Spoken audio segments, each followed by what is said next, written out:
Tahu tak, Bella punya pipi makin tebam.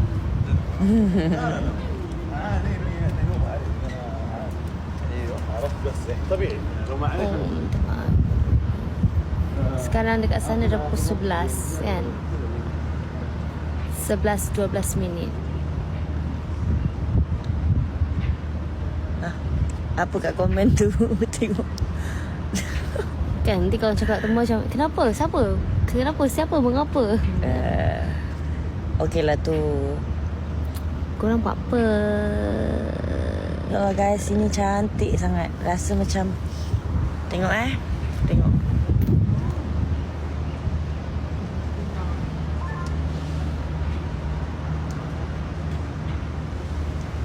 Saya akan mendoakan segala-galanya. Esok saya akan menunaikan ibadah umrah, insya-Allah. InsyaAllah. Kita doa yang baik-baik. Bella, of course.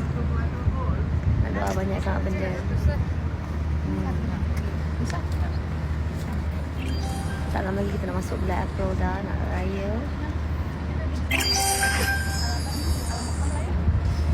Semoga kata Semoga court case YB selesai dengan baik dan dengan cepat, insyaAllah. InsyaAllah. Kesian dia lama dah sangat dah. Amin. Amin. Selebihnya doa tu biarlah rahsia. Itu je satu doa tu. Ada doa-doa yang lain lah. Apa lah? Okay.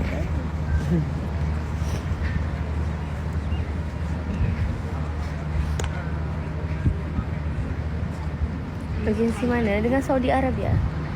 Kita cuba pergi mana? Ini Sarah.